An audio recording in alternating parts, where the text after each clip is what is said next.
ধর্মের কথা বলছে।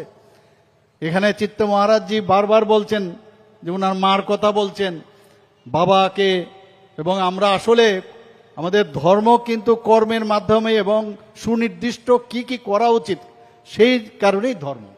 আমরা আজকে বাংলাদেশের ঘটনা, আমরা সনাতনীদের উপর যেভাবে অত্যাচার হচ্ছে আমরা দেখছি, শুনছি। আমাদের সরকার দিল্লিতে যিনি বসে আছেন সেই সরকারও দেখছে। কিন্তু আবার আমি হুঁশিয়ারি দিয়ে বলছি যে এখনো সময় আছে, এখনো সময় আছে, সাবধান।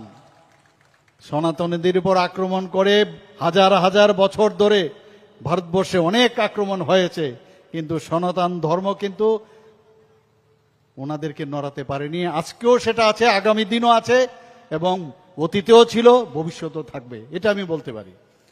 আরেকটা বিষয় আমি বারবার বলছি, গত ৩৫ বছর ধরে এখানে যারা রাজত্ব করেছে এমন অবস্থা একটা করেছে যে আমি কিছুদিন আগে যখন ত্রিপুরের সুন্দরী মায়ের মন্দিরে আমরা তো প্রায়ই যাই, সেখানে আমি আমার যে সহযোগী মাননীয় মন্ত্রী বাহাদুর, ওনাকে আমি জিজ্ঞেস করছিলাম যে এখানে ওই পার্টির বা ওই ধরনের মন্ত্রীরা কখনো এই ত্রিপুরা সুন্দরীর মন্দিরে এসেছে কিনা। উনি বললেন আজ পর্যন্ত আমরা দেখিনি। তো এইরকম একটা নাস্তিক পরিবেশ ওনারা তৈরি করেছিলেন। ৩৫ বছর ধরে ত্রিপুরাতে এই নাস্তিক পরিবেশ তৈরি করেছেন। আমরা আসার পর সেই আস্তিক পরিবেশ আমরা তৈরি করতে পেরেছি, সে প্ল্যাটফর্ম আমরা দিয়েছি। আপনারা সাধু মহারাজ যারা আছেন তাদের আশীর্বাদে আমরা চাই যে এই ত্রিপুরাতে আস্তিক পরিবেশ থাকুক। কারণ ভগবান ছাড়া কিচ্ছু হবে না, যে যাই বলো কিচ্ছু হবে না।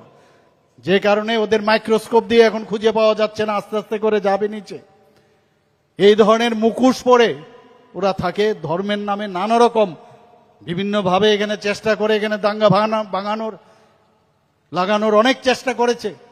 কিন্তু আমরা সরকার, আমি বারবার বলছি, কোনো অবস্থায় সেগুলোকে আমরা বরদাস্ত করব না।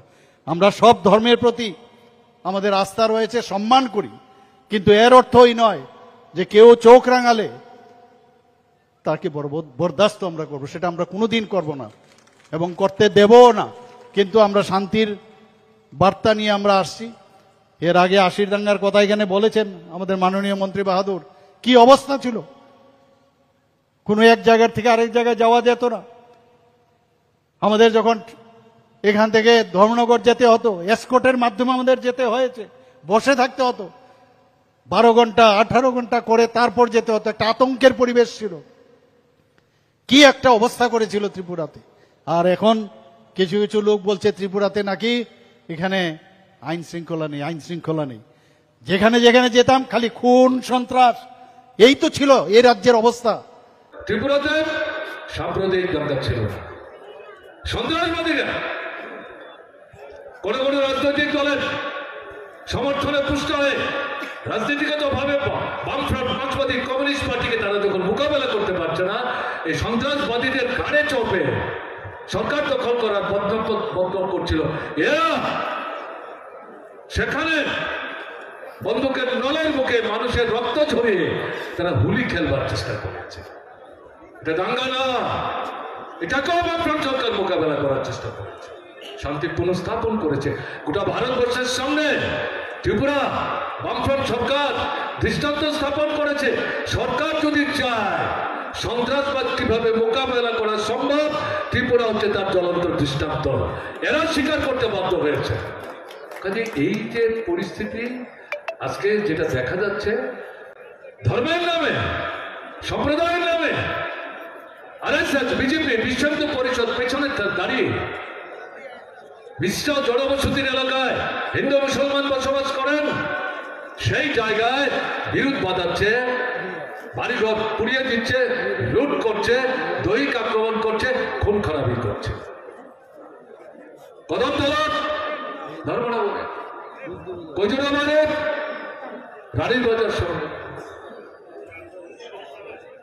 আপনার গন্ডাছড়া, এরপর বিশালগড় করবার চেষ্টা করেছে, উদয়পুরে করবার চেষ্টা করেছে, সোনামুড়ায় উত্তেজনা ছড়াবার চেষ্টা করেছে মার্ক্সবাদী কমিউনিস্ট পার্টি।